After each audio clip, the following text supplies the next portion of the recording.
Welcome to my review of the Vispera AI24T1, this 24-inch Google TV. What is a Google TV? Basically, it is an Android TV, that's the operating system. The Google TV sits on top, so rather than just seeing apps all on the home screen like this, you actually scroll down and you'll see it says BBC iPlayer, and then you've got the actual content from that app, and that's how the main home screen looks like. And with the Google Knowledge Graph, it actually gets used to what you like to watch, and it'll do good recommendations on the home screen. So it's easier for you to get the content that you want to watch. What we'll do now is just measure the size of the TV. So from left to right, it is 55 centimeters, and the height is 37.4 centimeters. And if I just measure it from feet to feet, so you know exactly the size of the cabinet that you need, it's 51 centimeters. But just remember, you need it longer than that, just in case somebody knocks it, you don't want it falling over. And why I measured it, just so you know, the physical size is a lot of people put these small TVs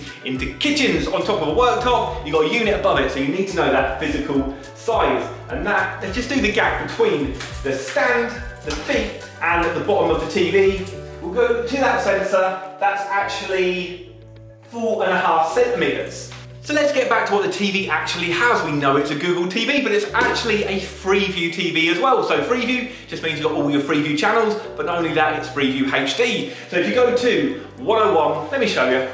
If we exit out the menu, go to 101, it'll actually be BBC One, but in high definition. And then we go up the channels, you know how it works, 102, BBC Two in HD, etc. So 103, ITV in HD. Now it's not a full HD TV, it's actually HD ready, so it'll be 720p resolution. I've already said this is a Google TV, it's actually a Google Assistant TV as well. So on the top of this remote control, you can see the Google Assistant button just there, and then there's a microphone right in the center. So what you can do, you can press that and then talk into the remote control to get it to do certain commands, like change the channel, change the volume, or to search for anything. I'm gonna actually ask it to search for the Hotel Inspector, which is a program I watched the other day on TV. Now it won't just search the channels, it will search anything you're logged into, so YouTube, Netflix, Prime Video, Disney, whatever it is. So let's try it, see how we get on. So we're gonna press the button, it goes green, the light in the middle, that comes up there, and I can say the Hotel Inspector. It now says the Hotel Inspector, and here we go. So from IMDb, it tells you a little bit about the Hotel Inspector, but if I go down, it tells you about some cast members, people also searched for, so this is stuff related to hotel, but this is the program that I watch, so that's the Hotel Inspector 2022 episode 6, the Falcon Hotel, which is actually a bed and breakfast over in Wilsey, which is just up the road. But there you can see that's how the Google Assistant works. So it's nice and easy, instead of going through to YouTube or wherever you wanted to watch it and type everything in. This telly also has Freeview Play. So for those of you who don't know what Freeview Play is, when you actually go into the TV guide, you can go back. So generally in a TV guide, you can go forward, see what's coming on, and you can schedule a program, or you can set a recording if you've got the USB plug plugged in the back. Now if we go back, you will see some play symbols. Now I'll zoom in on that in a minute, but the play symbols simply mean you can play it through Freeview Play. So as long as you're connected to the internet, you can play those channels. Now we also have these 4 quick access buttons on the remote control. You've got your Netflix, your YouTube, Prime Video, and the Freeview Play.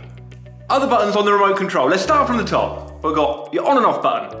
We've already mentioned the Google Assistant. You've got your normal numbers, your info, your guide. So the info will just bring up what's actually on at the minute along the top. So we're on 102. Click it again and that will get rid of it. You've got your home button. Your home button will take you to the main home screen. Like that. If I exit that, you've got your menu, which goes into, as you'd expect, your menu where you can do all your settings. You've got source, picture mode, display mode, speakers, power, your CI card, which is just the common interface on the back. We don't use that anymore. I'll show you the back of the TV in a minute. Advanced options and settings. So there's plenty of settings to get the TV and the sound exactly how you would like it. You've got a back button, you've got an exit, volume up and down, channel up and down, your source button. So if you've got anything connected to the HDMI sockets, or the RCAs at the back. You just press the source button and scroll through. Let me just show you. So if I press source onto the TV, you've got TV, composite, component, HDMI 1, HDMI 2, HDMI 3. 3 HDMIs on a tiny little 24-inch TV. I think it's quite impressive. You then have your coloured buttons there, so you know your red button you sometimes have to press and to go into the data part of a channel. So say Wimbledon's on, something like that, it'll say press the red button for more courts and different matches. And then at the bottom you've got fast forward, rewind, play, pause, stop, record. So can you record onto this TV? Well, you can. You've got 2 USBs on the back. Get a USB stick, plug it into one of them. You can record, but you can only record the channel you're watching. So if you wanted to set something up on a timer, you could do that. I always recommend, if you want to do a lot of recording, to buy an external box. And then at the bottom, you've got a text button, a subtitle button, and an audio button. So if I press audio, just to tell you what it does, it will say audio in English, and it's for the partially sighted. So what it will do, it will actually tell you what's going on in the scene of the program. And subtitles, obviously, if you've got hard of hearing, then subtitles will come along the bottom of the screen. So I've just unplugged it, and if we turn it round, you can see the mains cable is a hard-wired cable. Sometimes they're a plug-in, this is actually hardwired in the TV. Now, this is the Visa mount. So this, if you're gonna put it onto a wall, is where you attach your bracket to. It's 100 by 100, so nice and standard fit. Now, because of how the design of the TV is, you can actually get just a flat TV bracket. Sometimes you need a flat and tilt to bring the telly away from the wall to get all your sockets in, but all the sockets are at the side or underneath, so that is quite good.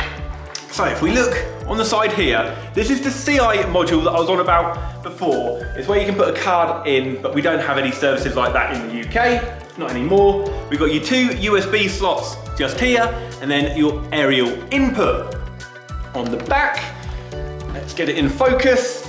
You can see we've got the Ethernet socket, so you can connect it directly to your router. You've got an optic output to connect to a soundbar or sound system. You've then got your 3 HDMIs, your RCA phonos, and a headphone out if you wanted to put it into some headphones or a soundbar that takes a headphone jack.